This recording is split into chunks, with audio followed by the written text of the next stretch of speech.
Hello, everybody. Apologies for no camera. Sometimes it's better without the camera, and this is kind of one of those days. So it's better without the camera, I think. So I talked about this many times before, and it happens all the time. Unfortunately, now, it's like literally every day of the week. I'm talking to young people, particularly I used to go to school with, in the 20s, 21, 20, 20 or 19, around that age. Some maybe 23, 24. In the youth, basically, very young. Um, and the simple thing is, and I have to just say it straight, and I say it to a lot of young people listening to this, the best thing for any young person to do, and I hate to say it, I really, really wish I didn't have to say it, and I didn't have to say it to people. I really want people to grow old and have a good life in Ireland and not have to emigrate. But the truth is, and we have to face reality, and unfortunately I had to do that over the last few years. I had to face reality that there is no life for a young person in Ireland. If you want to own a house, if you want to own land, if you want to have a business, if you want to own a car, if you want to own anything in this country, you have to sell your soul, literally to the banks.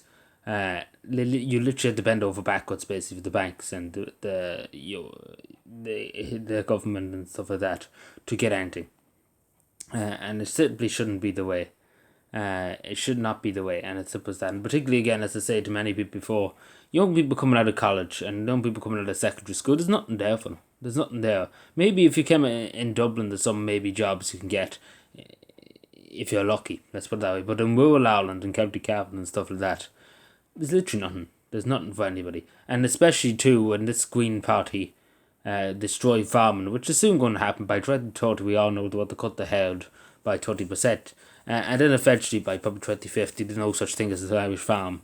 It'll be all organic stuff and things like that. There'll be no such thing as tractors on the field. There'll be no such thing as slurry. There'll be no such thing as all that. And a lot of people nowadays, a lot of young people, obviously young men particularly, even young women too. There's a lot of young women down in Ballyhills, Agriculture College there. In a few years' time, they will have a job, but it's simple as that. Because obviously the Green Party don't watch the farm. They really don't watch it. They watch it eat bugs and insects. So there'll be bug and insect farms instead of farms with cattle and stuff like that. So we can see this happening. We can see the seeds being sown.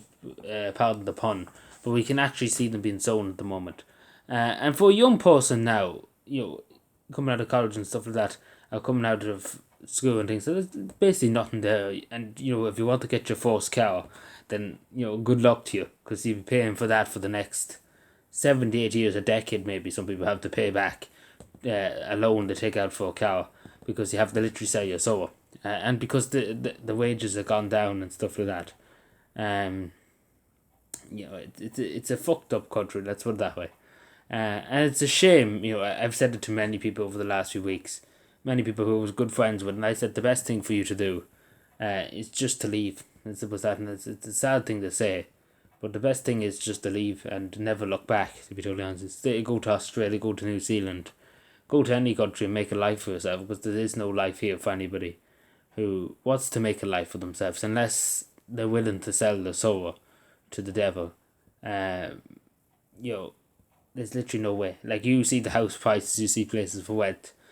Like, you nearly have to live in fucking cuckoo land to try and survive, because it's unimaginable. Particularly now, we've seen the government. They don't care about the Irish people. They don't care about Paddy and Joe.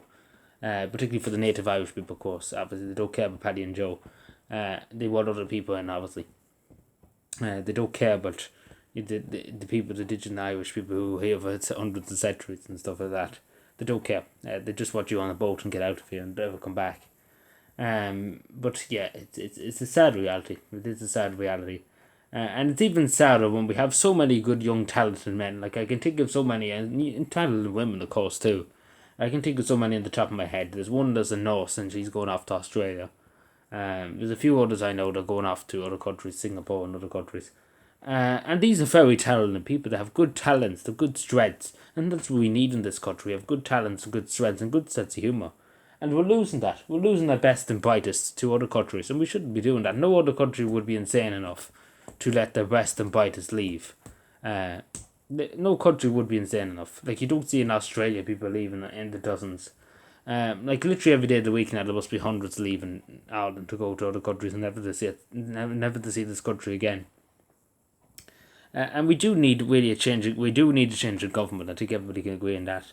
But we need a change in helping youth, particularly. We need to figure out ways of helping them. Giving them, I'm not saying giving them everything for free, of course. They obviously have to work for some of it. I agree they have to work for some of it. But at the moment, been given a very, very hard deal where literally they have to work for the next 60 years to get just be able to buy a field in the middle of nowhere, or just to buy a small house with one room in it. That's about 150. No, it's not being generous. The 150,000. It'd be about 450, half a million. Right? They'd be looking for a one room bedroom, one room with a bedroom in it, and that's it. A bed and maybe a sink and maybe a small toilet. That'd be literally €500,000 basically. And we just have to meet young people halfway. I always say this, but we always have to meet young people halfway. Because, again, we have to think of ourselves too. When we're coming out of college and stuff, we would think back to our youth, if we are old enough to think back. They had opportunities. Yeah, I would say times were tough back then, of course, too. But they had opportunities, and the government didn't hate you, basically. The government hates you now, unfortunately. But we have to kind of meet them halfway, because things for young people, particularly, to try and encourage Irish people to stay in the country and have a family. But again, the word family too. How to define that? How to be told as if it gets changed in the constitution. So yeah, I talk about that again at some point. But again, I even know 2 or 3 people who have children now. They're about 25, 26, going into the 30s. And they're struggling. Now they're struggling. They have to pay childcare costs. They're going to work. They're trying to pay the bills. They're trying to pay for childcare. It's just rinse and repeat. It's just endless cycles of debt. And it kind of goes by 2030. You owe nothing to be happy, Klaus Schwab's. So they don't want you to own anything. They don't want you to own anything. And that's the sad reality. They don't want you to have anything. They don't want you to own nothing. But yeah, so let me know to take care and goodbye.